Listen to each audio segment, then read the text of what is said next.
Y vamos a iniciar el tema del día de hoy. Es el Salmo número 31 el que vamos a estar atendiendo el día de hoy.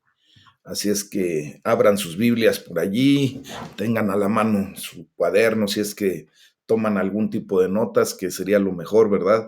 Y bueno, quiero comentarles que este salmo, pues es un salmo que nos da una idea de refugiarse de los problemas en el lugar secreto, en la presencia de Dios. Este salmo, mis amados hermanos, se titula simplemente al músico principal, Salmo de David. Y bueno, nosotros no tenemos un lugar definido en la vida de David para este salmo, porque pues como sabemos con mucha frecuencia estuvo en problemas y tal parece que resuena un poquito más la condición de, de una confianza profunda y personal en Dios en las profundidades de una dificultad. Y bueno, una de las características interesantes de este salmo es que se cita constantemente, a menudo, en otros pasajes de la Biblia. Por ejemplo, el autor del Salmo número 71, que posiblemente pudiera ser el mismo David, cita los tres primeros versículos de este Salmo 31 para comenzar con el Salmo 71. Jonás también parece citar el Salmo 31, versículo 6, allí en el libro de Jonás, capítulo 2, versículo 8. Y fue cuando hizo su oración desde el vientre del gran pez que se nos comenta en el libro de Jonás.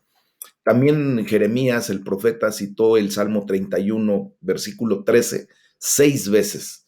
Fue en Jeremías capítulo 6, versículo 25, Jeremías 23, Jeremías 20:10, Jeremías 46:5, Jeremías 49:29, y en el libro de Lamentaciones también se cita en el capítulo 2, versículo 22.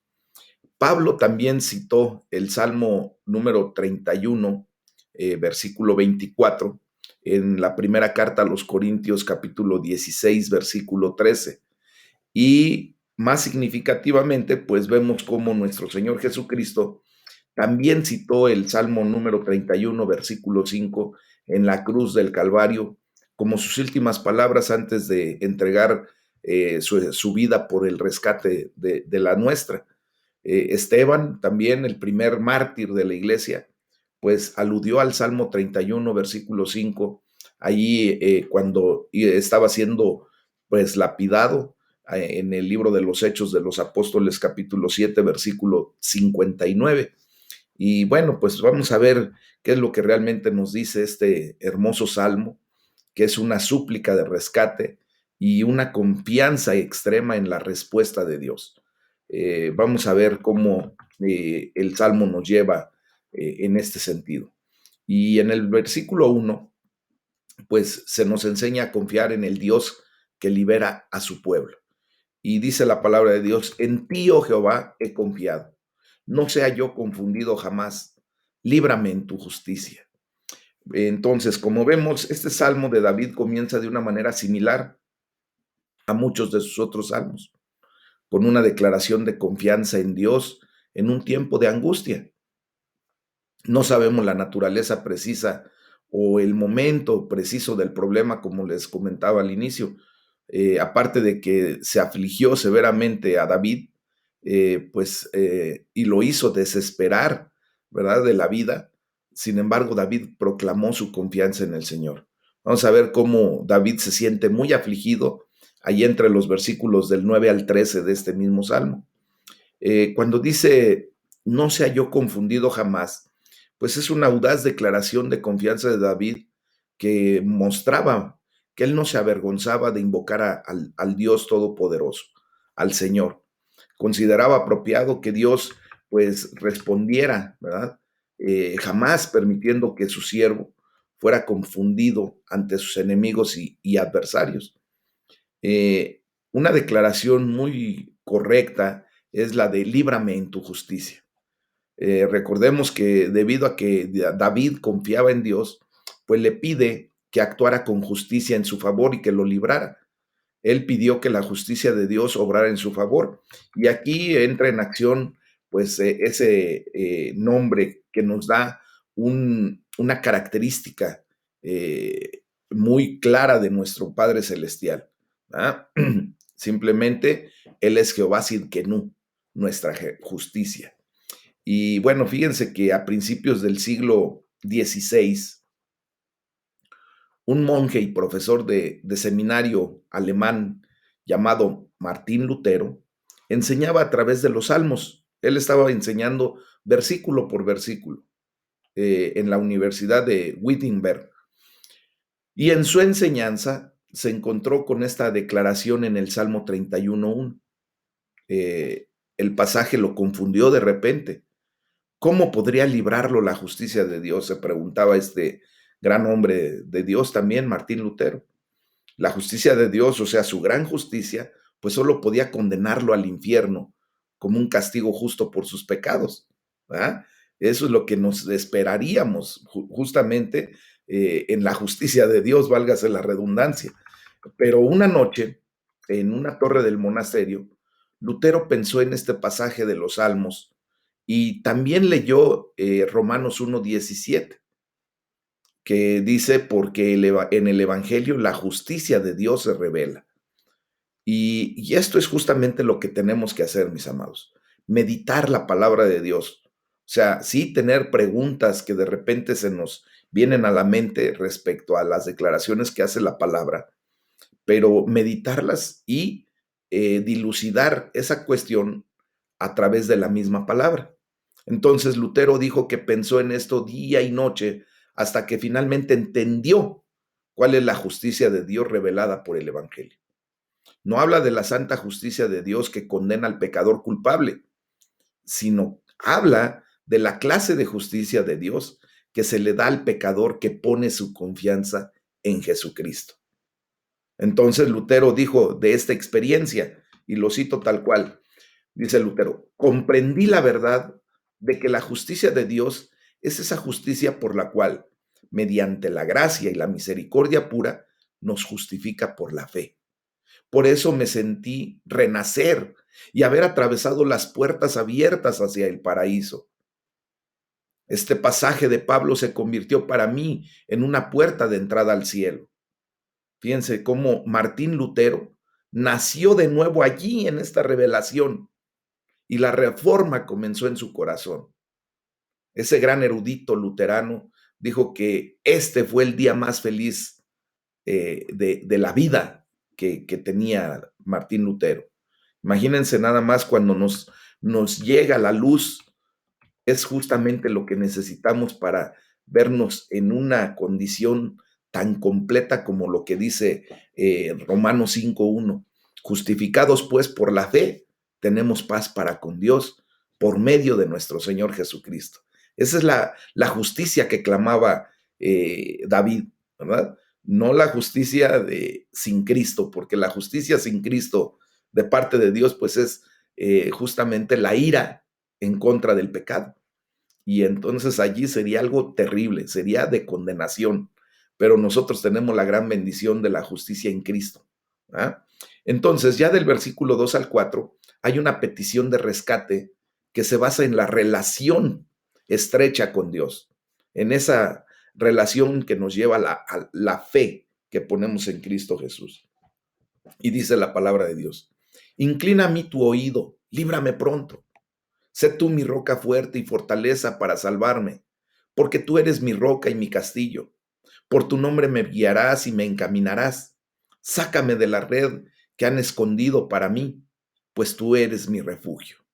Fíjense cómo en el versículo anterior, en el primer versículo, pues David estableció la base del rescate de Dios, cuando dice, líbrame en tu justicia, ¿verdad? Pero David luego pide a Dios que actuara con rectitud a favor de su siervo necesitado para rescatarlo y protegerlo. Entonces, pues hay una condición en donde dice, inclina a mí tu oído. O sea, lo que está diciendo David es, pon tu oído a mis labios para que oigas todo lo que mi debilidad es capaz de pronunciar. Mis amados, por lo general nosotros acercamos nuestro oído a los labios de los enfermos y moribundos, ¿verdad? para escuchar lo que quieren decir. Y tal parece que esto es a lo que quiere aludir el texto, de pedirle a Dios que incline su oído. También David pidió que Dios se convirtiera en su roca fuerte y en la fortaleza para su salvación. Por eso dice, porque tú eres mi roca y mi castillo. Un escritor apellidado McLaren sugirió que el pensamiento de David era algo similar a esto. Sé lo que eres, manifiéstate en acto para ser lo que eres en la naturaleza. Sé lo que yo, tu pobre siervo, te he tomado a ti para ser. Mi corazón se ha aferrado a tu revelación de ti mismo y ha huido a esa torre fuerte. Fíjense cómo esta palabra pues nos lleva a ver ese juego de palabras que nos lleva a entender que Dios es el que se constituye como la roca de nuestra salvación. Entonces, esto debería ser la oración de todo cristiano. Decirle, Señor, tú eres, y declarar lo que tú sabes que es Dios para ti. Y puedes decirle también, entonces sé para mí eso que tú eres. Amén. Por eso les decía que es como un juego de palabras, pero vale la pena pues comprender todo esto, mis amados. Dice David, por tu nombre me guiarás y me encaminarás. Fíjense cómo David no pidió rescate debido a que fuera bueno, sino por el nombre de Dios, por la misericordia de Dios. David creía que si Dios podía guiarle y encaminarlo, ¿verdad? Pues esto honraría a Dios y a su bendito nombre. Entonces, nosotros, pues también tenemos que llegar a este entendimiento. Dios no nos va a rescatar por lo bueno que es, que fuéramos tú y yo, sino por su nombre, por su gloria, para que de esa manera se glorifique su nombre, mis amados. El hecho de que David pues sabía que sus enemigos querían atraparlo y destruirlo, le pedía que lo sacara de la red que habían escondido para él, pero también sabía que Dios podía rescatarlo incluso de enemigos inteligentes y decididos que quisieran dañarlo. Hoy tenemos la gran necesidad de pedirle a Dios que nos saque de la red, que el enemigo, que Satanás mismo, nuestra carne, el mundo mismo ha tendido para nosotros, mis amados. Recuerden que Satanás, pues, se vale mucho de la mentira para hacernos caer en la trampa a través del engaño de la ofensa, de ese sentimiento que de repente nos invade y que nos hace caer fácilmente en una trampa que el enemigo ha tendido inteligentemente, porque el enemigo es muy inteligente. Entonces, hay que orar por ese tipo de súplicas. Después ya del versículo 5 al 8, pues nos da la confianza de David en el Señor. Y aquí hay un giro, ¿verdad? De la corriente, de la fe que no suplica, sino de la fe que medita. Y nosotros tenemos que llegar también a meditar en nuestra fe propiamente. Hemos suplicado por nuestra fe, ¿verdad? A través de nuestra fe, pero también es necesario que meditemos en nuestra fe. Y dice la palabra de Dios, en tu mano encomiendo mi espíritu. Tú me has redimido, oh Jehová, Dios de verdad. Aborrezco a los que esperan en vanidades ilusorias, mas yo en Jehová he esperado. Me gozaré y alegraré en tu misericordia, porque has visto mi aflicción, has conocido mi alma en las angustias, no me entregaste en la mano del enemigo, pusiste mis pies en un lugar espacioso. Fíjense cómo aquí pues hay un cambio un poquito, un giro de cómo se expresa David. Cuando dice, en tu mano encomiendo mi espíritu. Tal pareciera como que se saliera de lo que venía diciendo, ¿verdad? David pidió ser liberado de sus enemigos y sus trampas, pero no para poder vivir para sí mismo, sino que se entregó completamente a Dios, entregando la parte más profunda de sí mismo a Dios, que es su espíritu. Jesús, recuerden que expresó su total entrega y sumisión a Dios en la cruz del Calvario cuando citó esta línea del Salmo 31. En Lucas 23, versículo 46, registra que Jesús dijo, Padre, en tus manos encomiendo mi espíritu. Y luego Jesús dio su último aliento en la cruz.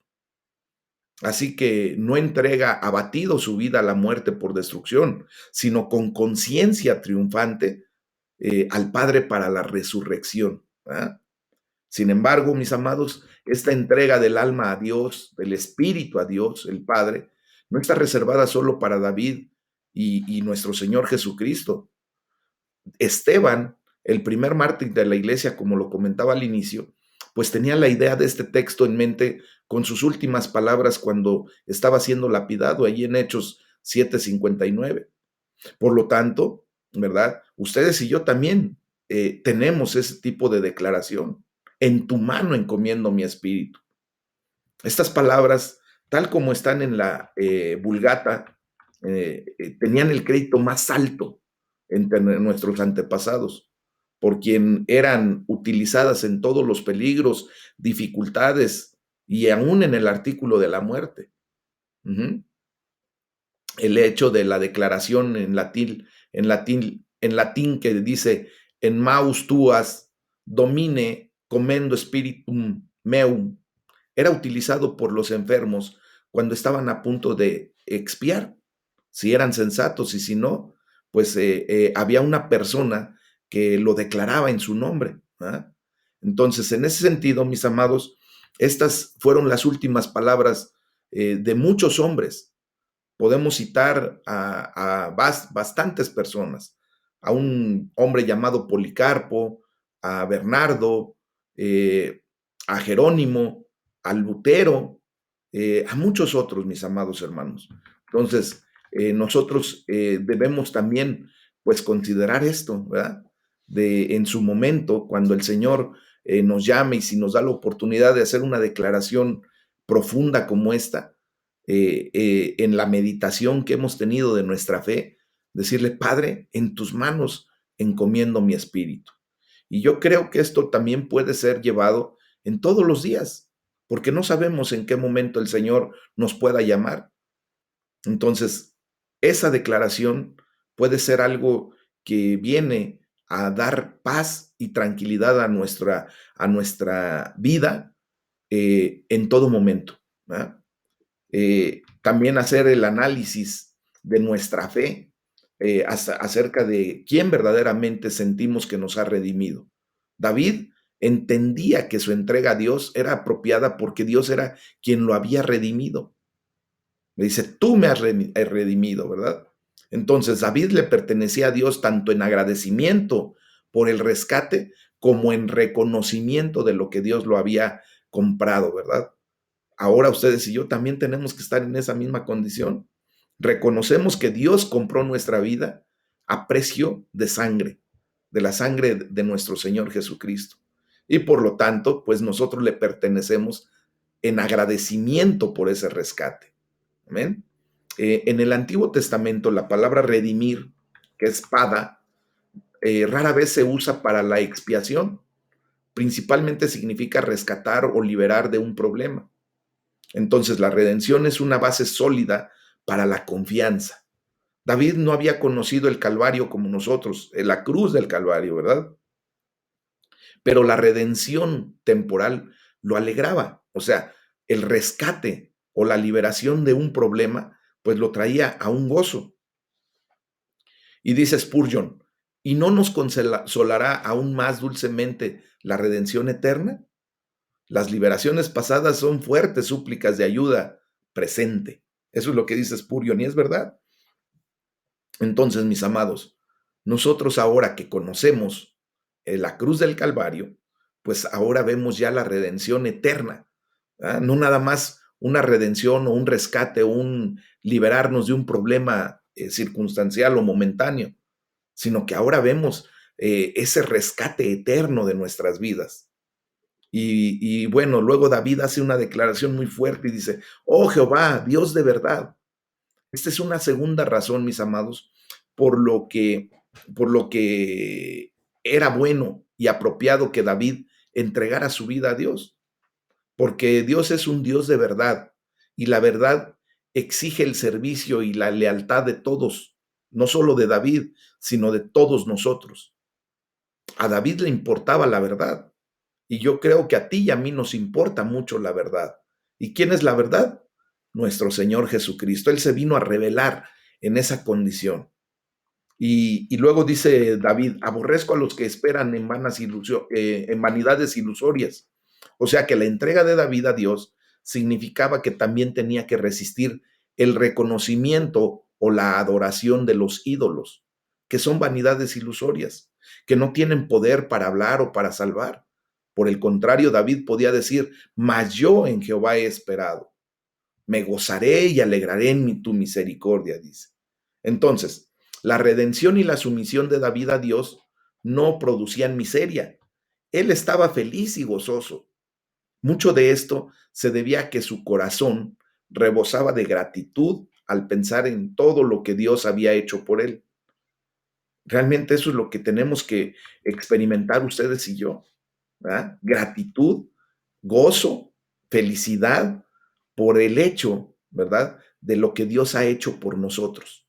Así de sencillo es, pero también complicado, porque si no lo comprendemos completamente, por eso, desgraciadamente, cuando nos pasan situaciones que se salen de nuestro control, pues somos infelices, nos amedrentamos.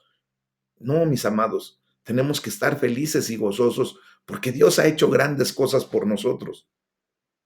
Dice David, porque has visto mi aflicción. ¿Acaso crees que Dios no ha visto tu aflicción? Pero David estaba feliz porque él sabía que Dios no lo ignoraba en tiempos de aflicción.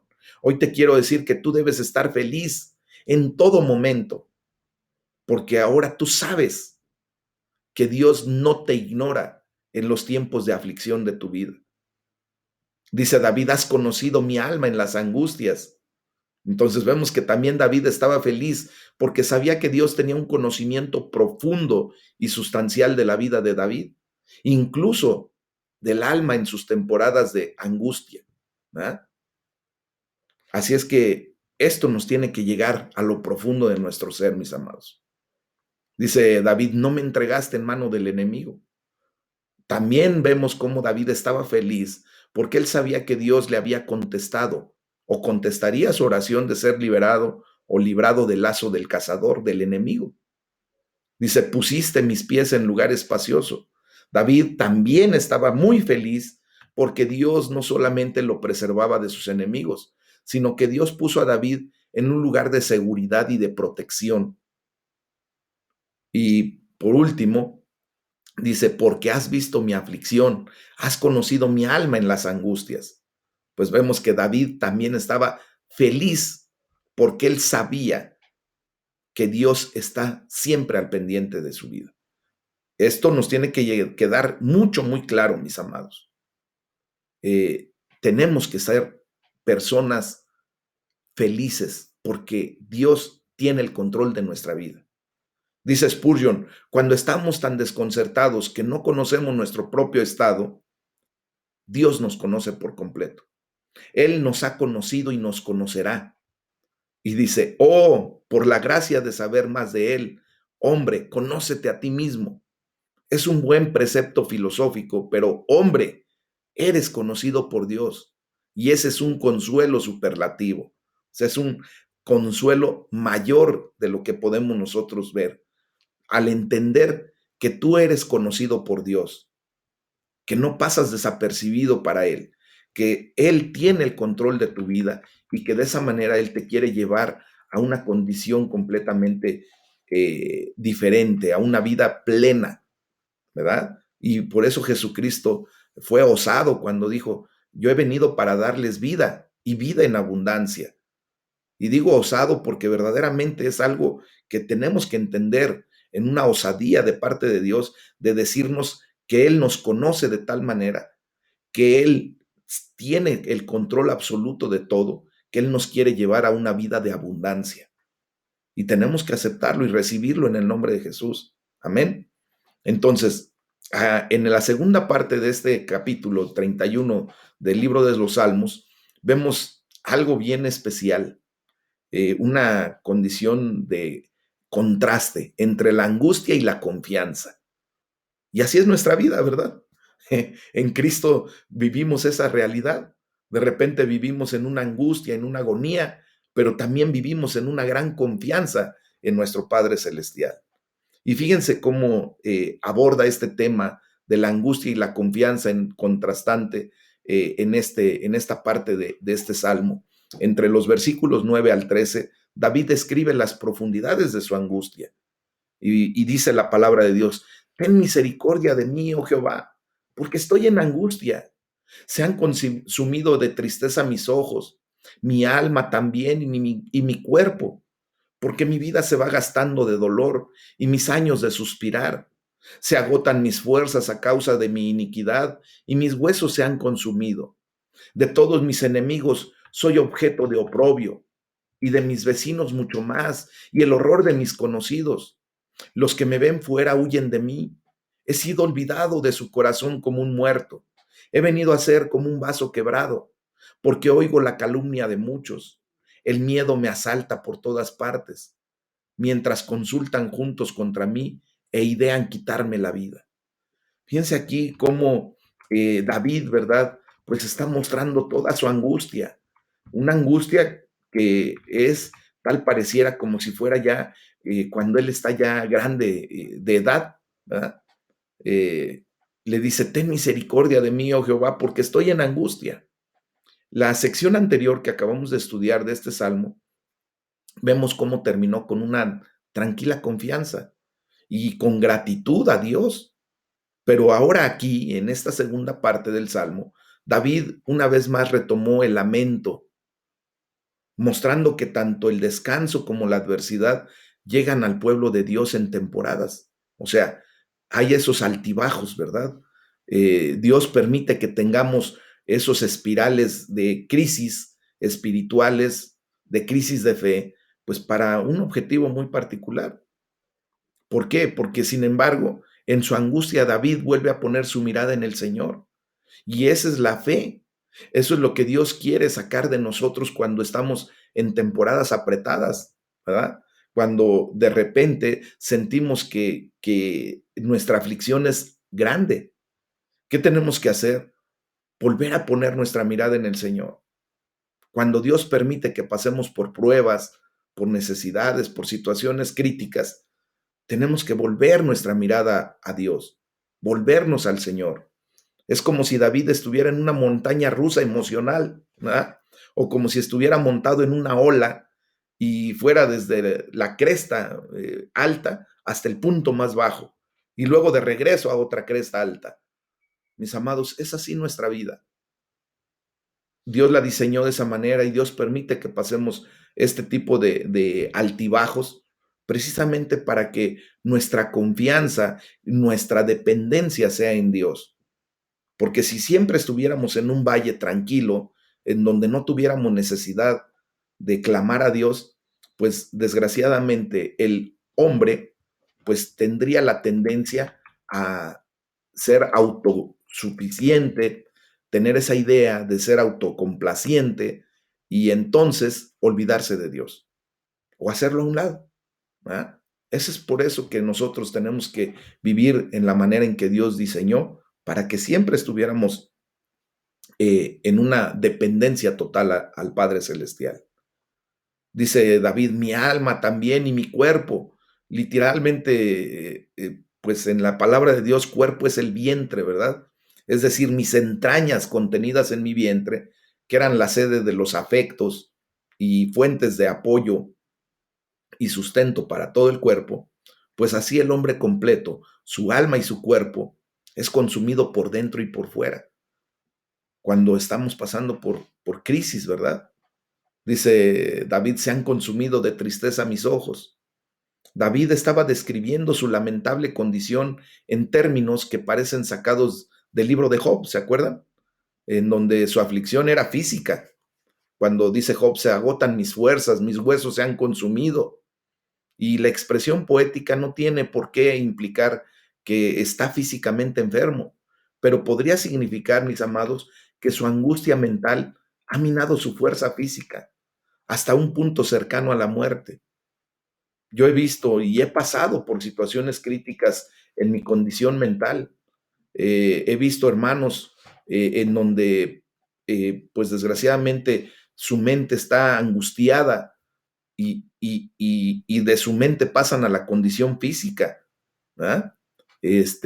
Entonces, hay estados emocionales también en la condición de Job que se nos enseñan en la palabra de Dios.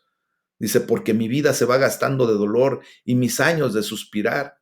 El miedo me asalta por todas partes. Así lo sintió también David. Y seguramente así lo sentimos muchas veces. Cuando nuestras emociones están en el límite, ¿verdad? Cuando sentimos que no vamos a poder más, pues nuestra vida se gasta. El miedo empieza a asaltarnos. También, mis amados hermanos, tenemos la aflicción social. ¿Se acuerdan de Job, cómo sus amigos lo atacaban severamente?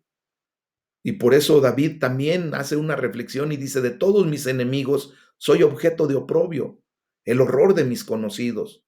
Y no nada más ellos dos, Job y David. ¿Se acuerdan de nuestro Señor Jesucristo en esa condición en donde fue objeto de oprobio, de burla, de menosprecio por parte de la gente que rodeaba la cruz del Calvario, el cepo allí en el pretorio? Ujú. También su aflicción era mortal, porque igual que Job, igual que nuestro Señor Jesucristo, igual que muchos de nosotros, dice, mientras consultan juntos contra mí e idean quitarme la vida, o sea, es una aflicción que lo lleva a sentirse prácticamente al borde de la muerte. Y también una aflicción espiritual, porque correctamente entiende Job, entiende David, excepto nuestro Señor Jesús. Aquí sí, nuestro Señor Jesús no entra en esta condición, pero tú y yo sí, a causa de nuestra iniquidad, ¿verdad? Nos sentimos pues fatales espiritualmente. Entonces, mis amados, es por eso que nosotros dependemos de Dios, para que todo esto pues vaya siendo erradicado de nuestras vidas. Vemos cómo aquí los sentimientos de confianza muchas veces se desvanecen en un torrente de lágrimas. Y por eso David dice, he sido olvidado de su corazón como un muerto. He venido a ser como un vaso quebrado. Pues vemos que el estilo literario, con poesía, pero también con poder, David expresó cuán completa era su dificultad, cuán completa era su problemática en ese momento. Él sentía en su corazón, ¿verdad? Que ya lo tenían como muerto, que ya no servía para nada. Un vaso quebrado ya no sirve para nada, mis amados. Él se sentía de esa manera. Entonces, dice, de todos mis enemigos soy objeto de oprobio. Aquí hace una observación Spurgeon y la voy a citar. Dice Spurgeon, si alguno se esfuerza por la paciencia y la humildad, es un hipócrita. Si se permite los placeres de este mundo, pues es un glotón. Si busca justicia, es impaciente. Y si no la busca, es un necio. Si quiere ser prudente, es tacaño. Y si quiere hacer felices a los demás, es un disoluto. Si se entrega a la oración, es jactancioso. Y si esta es la gran pérdida de la iglesia, que por medios como estos, muchos son retenidos de lo bueno, por lo que el salmista, lamentando, dice, me convertí en la reprobación entre todos mis enemigos. Y es verdad, así es como muchas veces sentimos. Si hacemos algo bien, la gente dice que está mal. Si hacemos lo contrario, o sea, quedamos como el cuetero, ¿verdad? No le damos gusto a nadie. Y por eso, pues, se convierte uno en señalamiento de nuestros enemigos, de la gente que nos rodea. Dice, los que me ven fuera huyen de mí. Ujú. Paul dice, o me odian como un monstruo de hombres y un espectáculo de mala suerte y un villano como mis enemigos me representaban y ellos creían que era, o para prevenir su propio peligro y ruina, que ello les pudiera ocasionar. Por eso mejor de lejecitos, ¿verdad? Muchas veces nuestra condición, la problemática que vivimos en el momento, pues lleva a la gente que nos rodea a decir, ¿sabes qué? Miraste para allá, no sea que se me vaya a pegar tu mala suerte, entre comillas, ¿verdad? Y esa es la posición que sentía David en ese momento. Dice, porque oigo la calumnia de muchos. Ujú. Pues más vale un hombre muerto que asfixiado por la calumnia, mis amados. De los muertos no decimos nada más que bien, pero en el caso del salmista no decían nada más que mal para su vida. Por eso era calumniado. Y por último, en esta sección dice, el miedo me asalta por todas partes, mientras consultan juntos contra mí e idean quitarme la vida. David parecía casi abrumado por los peligros que lo rodeaban, pero solo casi y no completamente. ¿Por qué? Porque a final de cuentas él tenía una gran confianza en Dios. Y eso es lo que nos expresa entre los versículos del 14 al 18. En medio de todos sus problemas, David declara su confianza en Dios. Y dice la palabra, mas yo en ti confío, oh Jehová. Digo, tú eres mi Dios. En tu mano están mis tiempos. Líbrame de la mano de mis enemigos y de mis perseguidores. Haz resplandecer tu rostro sobre tu siervo. Sálvame por tu misericordia. No sea yo avergonzado, oh Jehová, ya que te he invocado. Sean avergonzados los impíos, estén mudos en el Seol. Enmudezcan los labios mentirosos, que hablan contra el justo cosas duras, con soberbia y menosprecio. Entonces, mis amados, por muy grandes que fueran las angustias de David, su confianza en Dios aún era mayor. Y por eso declara, mas yo en ti confío, oh Jehová. O sea, vemos cómo hizo un cuidadoso inventario de su crisis en la parte anterior, pero no insistió en ello. Más bien, comprendió que Yahweh, que Jehová de los ejércitos era su Dios. Dice, tú eres mi Dios, Señor. Por tanto, más grande que todas sus angustias. Mis amados, ustedes y yo podemos hacer un inventario de nuestra crisis. ¿Qué es lo que está pasando en nuestra vida? Si la gente está hablando mal de nosotros, si estamos en una condición precaria, si tenemos una gran necesidad de esto o de aquello, sí podemos hacer ese inventario de nuestra condición, pero no tenemos por qué estar insistiendo en esa condición constantemente. Tenemos que ver mejor al Todopoderoso, comprender que Dios es nuestro Dios y que Él tiene en sus manos absolutamente todo. Tanto que David lo declara correctamente. En tu mano están mis tiempos. Mis amados, David no podía soportar la idea de ser entregado en mano de sus enemigos, pero estaba completamente en paz e incluso feliz con el conocimiento de que en la mano de Dios estaba su tiempo. Nosotros lo hemos declarado también correctamente, ¿verdad? Todo está en manos de Dios. Hasta nuestro tiempo, el tiempo que Dios nos permita, está en manos de Dios. Entonces, David podía decir correctamente, en tu mano están mis tiempos, porque entendía que Dios tiene el control y gobierna desde el cielo. Y eso tiene que traer paz y tranquilidad y hasta gozo, felicidad a nuestro corazón. Porque si comprendemos esto, mis amados, podemos minimizar completamente la situación que podamos estar viviendo. Quiero también decirle, sin embargo, que decía esto porque con fe había entregado todas las cosas en la mano de Dios. Yo te quiero decir y preguntar, ¿tú has entregado tu vida a Dios? ¿Tú has entregado todas las áreas de tu vida a Dios? ¿O has sido como aquel que te invita a su casa, ¿verdad? Y te dice, mira, tú puedes entrar a la sala, tú puedes pasar, es más, te voy a dar chance de que pases con nosotros a la mesa, al comedor, igual y hasta si tú quieres ayudarme un poquito en la cocina, mira, ven, pasa a la cocina. Necesitas utilizar el sanitario. Aquí tenemos un sanitario común la parte de la recepción, ¿verdad? Pero te dice, le dices a esa persona, oye, pero quiero conocer tu habitación. Hey, ahí no te metas. Esa es mi intimidad y ahí, discúlpame, pero tú no puedes entrar. Muchas veces, mis amados, nosotros le entregamos prácticamente y entre comillas grandes, nuestra vida a Dios, pero hay áreas de nuestra vida que no le queremos entregar. Y por eso tenemos después temor, ¿verdad? Le decimos a Dios, mira, entra en mi vida, pero si el Señor te dice, oye, quiero saber cómo andas en tus finanzas, hey, Señor, espérame, mi cartera no me la toques. O sea, yo quiero que entres a mi vida para que me bendigas, pero no para que me fiscalices, ¿verdad? Muchas veces así somos. O te empieza a preguntar, oye, ¿cómo andas en relación con la mentira. Oye, Señor, mira, yo te permití que entraras a mi vida y te pedí que entraras a mi vida, pero no para que me estés cuestionando acerca de lo que digo bien y de lo que digo mal. Entonces, mis amados, nosotros si hemos entregado nuestra vida en manos de Dios, sepamos que es el mejor lugar en donde podemos estar, pero tenemos que entregar nuestra vida completa. Amén.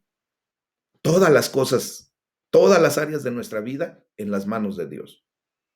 Ajá. Entonces, vemos aquí cómo al final de la vida de David, él pues también pecó al hacer un censo no autorizado de Israel, ¿se acuerdan? Y Dios le presentó la opción de 3 castigos. David eligió el castigo que los dejaría completamente en manos del Señor y explicó, caigamos ahora en manos de Jehová, porque su misericordia son muchas, mas no caiga yo en manos de hombres. Eso lo vimos en el segundo libro de Samuel, capítulo 24, versículo 14. ¿Verdad? Entonces, aquí vemos en todo esto una aplicación a las estaciones de la vida del cristiano. Primero, los tiempos de nuestra juventud están en manos de Dios. Tiempos en los que a menudo estamos sujetos a las decisiones que otros toman por nosotros. Cuando llegamos a Cristo éramos bebés y muchos hermanos tomaron decisiones por nosotros y nos llevaban y nos decían y nos enseñaban. Pero después vienen los tiempos de nuestra madurez y también están en la mano de Dios.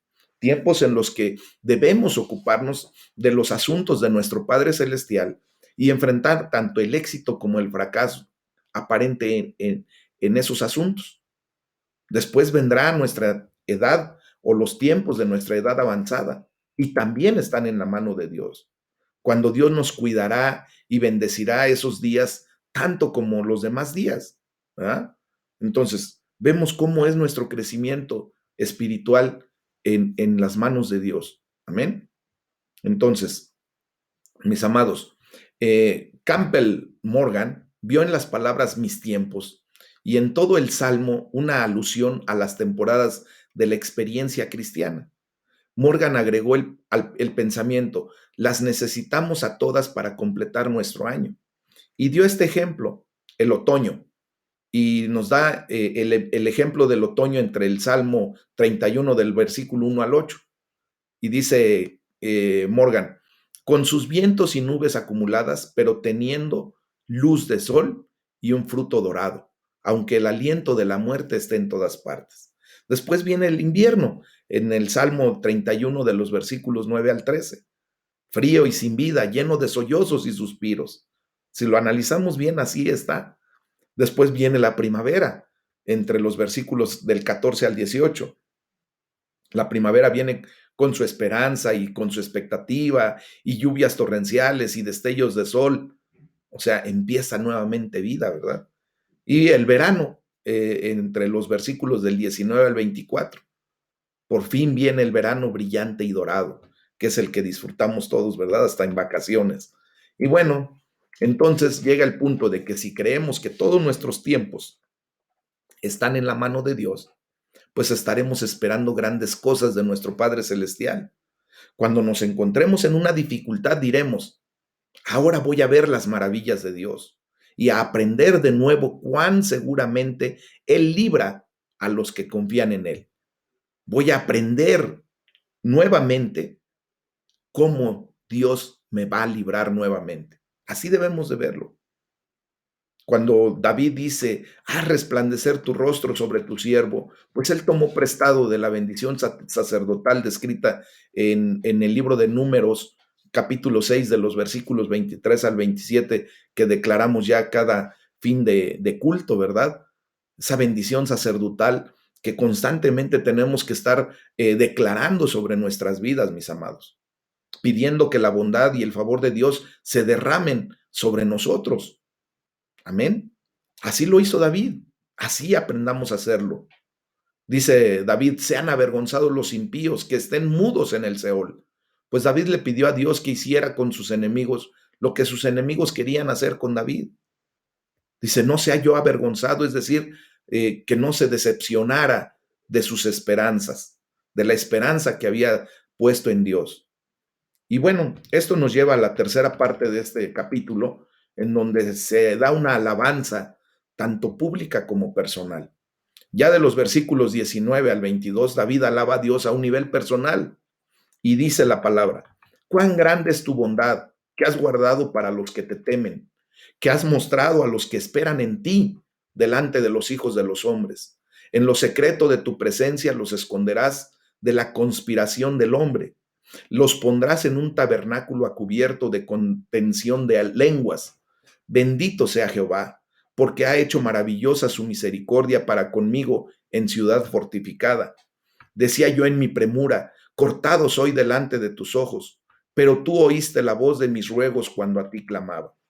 Bueno, pues desglosando esta parte, mis amados, vemos que el mismo David, que conoció tal angustia en el Salmo que estamos estudiando, de los versículos del 9 al 13, pues ahora alaba a Dios tan plenamente al final de este canto, ¿verdad? Y dice: cuán grande es tu bondad que has guardado para los que te temen. Esto se debe a que David tenía una profunda confianza en Dios, y esa confianza era recompensada con gozo. Mis amados, cuando nosotros verdaderamente hemos confiado en Dios, vamos a ser recompensados con gozo, en una condición completa, total. Dice: en lo secreto de tu presencia los esconderás.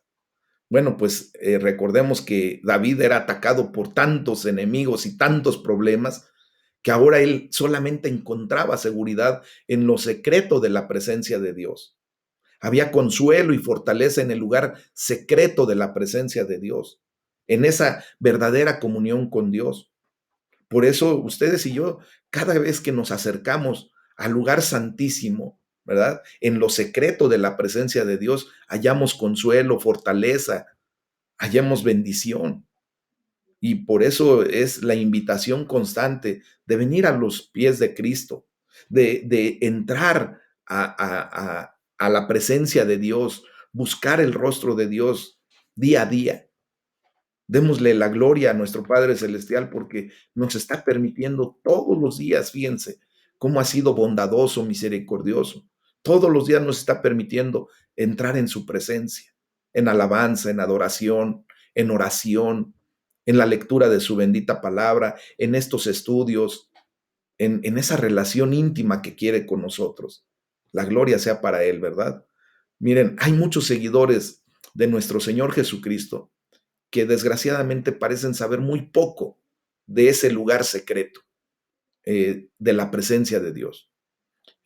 Muchos de nuestros hermanos en Cristo que no están atentos a todo esto, pues lo consideran solo una cosa para los místicos o para los superespirituales. Y curiosamente tú y yo somos señalados como eso, ¿verdad? Ay, todos los días están en su devocional, no tendrán otra cosa que hacer. ¿Verdad? Y lo has escuchado seguramente, cuando de seguro le has invitado a alguien: oye, deberías de entrar a los devocionales, a la enseñanza en la mañana, en la noche. No, yo tengo muchas otras cosas que hacer, olvídate, voy a estar perdiendo mi tiempo en eso, ¿verdad? Hay muchos hermanos que así lo consideran. Sin embargo, David era un guerrero y un hombre que conocía bien las realidades de la vida. Hoy declaro en el nombre de Jesús que tú eres un gran guerrero, una gran guerrera de Dios, y conoces todo lo que se está hablando y la realidad de la vida. Es cierto que la vida del Espíritu parece ser más fácil para algunos que para otros, pero hay un aspecto del lugar secreto de la presencia de Dios que es para todos los que ponen su confianza en Él. Está abierto.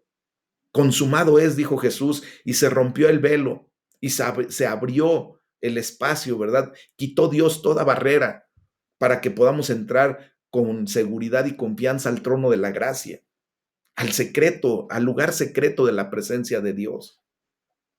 En lo secreto de tu presencia, dice David. Entonces, mis amados, allí eh, nosotros, nuestra vida, está escondida con Cristo en Dios, ¿verdad?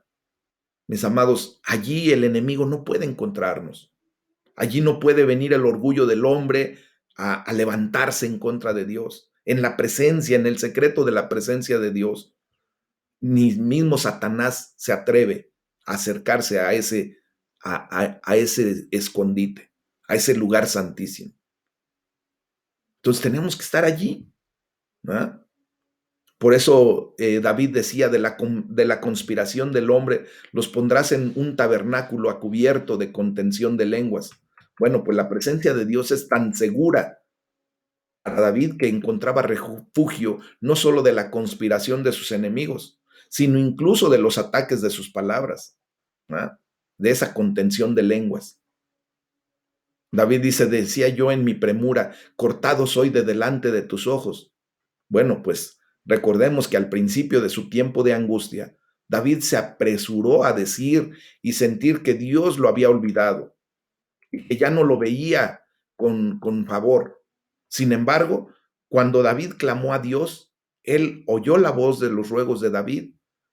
Y cuando David empieza justamente a meditar en cómo Dios lo mira con misericordia, escucha sus ruegos, actúa a su favor, reconoce lo que Dios ha hecho en el transcurrir de su vida, ya no se apresura a decir que Dios lo había olvidado, sino todo lo contrario, ¿verdad?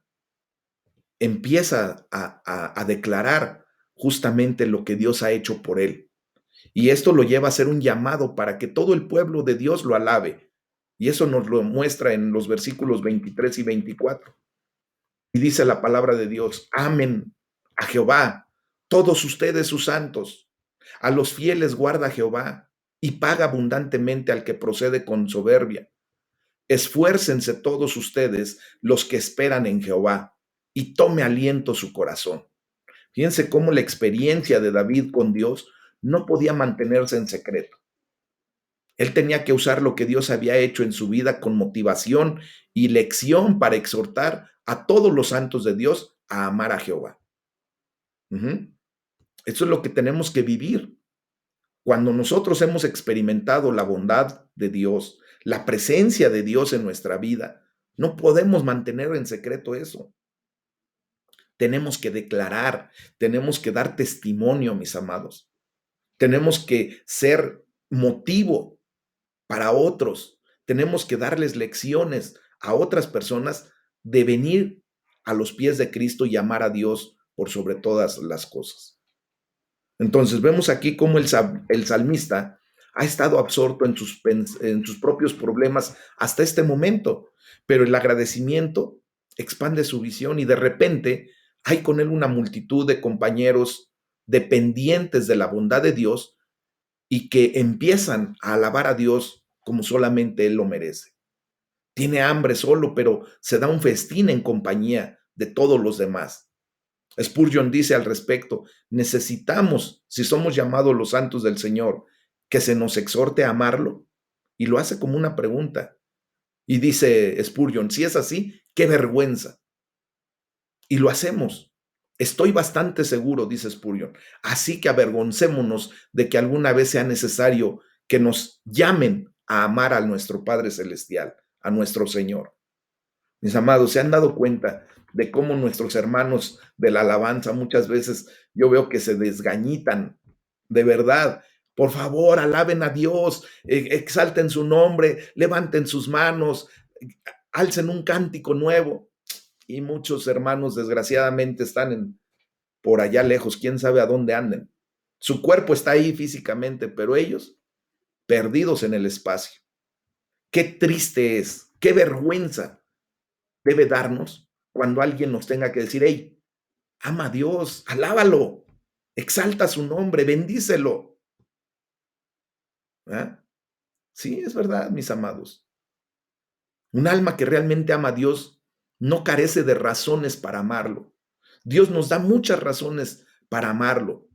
Spurgeon dijo sobre amen a Dios, a Jehová, dijo, tiene 1000 argumentos para hacerlo cumplir. Primero, ama a Dios por la excelencia de su carácter. Ama a Dios porque es un ejercicio tan agradable y provechoso que no debes desperdiciar. Ama a Dios porque es muy beneficioso hacerlo. Ama a Dios porque Él es el camino para ser limpiado del pecado. Ama a Dios porque Él te fortalecerá en tiempos de prueba. Ama a Dios porque te fortalecerá para el servicio. Ama a Dios porque es sumamente ennoblecedor. Es muy noble amar a Dios, mis amados. Entonces podemos abrir las puertas de nuestro ser y dejar que todas las corrientes de nuestra vida fluyan en esta corriente salva, porque no podemos amar demasiado a Dios. Algunas pasiones de nuestra naturaleza pueden ser exageradas y hacia ciertos objetos pueden llevarse demasiado lejos, pero el corazón, cuando se vuelve a Dios, nunca puede ser demasiado cálido, ni demasiado excitado, ni demasiado firmemente fijado en el objetivo o en el objeto divino. Amen al Señor, todos sus santos, dice David. Entonces, nos llama a los fieles a guardar en Dios, porque Él también paga abundantemente al que procede con soberbia. Y ambos aspectos son verdaderos. Dios resiste a los orgullosos, pero da gracia a los humildes. Y este es el estímulo para alabar a Dios, que tiene una advertencia para aquellos que se niegan a hacerlo, mis amados. Entonces, tú y yo estamos comprendiendo muchas cosas. Sí, nos deja una carga, nos deja un trabajo, pero es un trabajo noble. Amemos a Dios con todo nuestro corazón. Por eso dice David, esfuércense todos ustedes, los que esperan en Jehová, y tome aliento su corazón. Vemos cómo David cierra este salmo como un verdadero líder y como un verdadero amigo que está animando a otros a encontrar lo que él había encontrado en Dios. El pueblo de Dios tiene motivos para tomar aliento, porque Dios fortalece el corazón confiado y esperanzado en él. Mis amados, tenemos que ser verdaderos líderes, verdaderos amigos. Animemos a otros a encontrar lo que tú y yo ya hemos encontrado en Cristo. Tú y yo tenemos muchísimos motivos para tomar aliento, para fortalecer nuestro corazón, para estar confiados y esperanzados, porque si Dios lo hizo, lo volverá a hacer. Amén. Y por último, quiero citar a Spurgeon, en donde se aplica la palabra o el vocablo esfuercen, esforzaos, dice. Dice Spurgeon, queridos amigos, si quieren salir de la inseguridad, la timidez y el desaliento, deben animarse. Esto te incumbe a ti, ya que el texto lo expresa así. Esfuérzate, no te quedes quieto y te frotes los ojos y digas, no puedo evitarlo. Siempre debo ser así de aburrido. No debe ser así. En el nombre de Dios, en el texto se te ordena, esfuérzate. Si eres indolente, así, pues no debes esperar que la gracia de Dios opere sobre ti como si fuera un bloque de madera y pueda convertirse en algo en contra de tu voluntad. Oh, no, debes tomar la determinación de esforzarte. Pues hoy te digo, mi amado hermano, hermana que me escuchas, esfuérzate, sé valiente, no temas ni desmayes, porque Jehová tu Dios estará contigo en donde quiera que vayas. Y esto te tiene que dar aliento, un aliento para seguir adelante en medio de la circunstancia que estés pasando, en medio del gozo, en medio de la alegría, en medio del sufrimiento, en medio de cualquier situación que tú estés pasando. Amén. Esfuérzate, sé valiente, reconoce que Dios es Dios y que tú estás en sus manos. Punto. Es el tema del día de hoy, mis amados. Vamos a orar, vamos a darle toda la gloria y la honra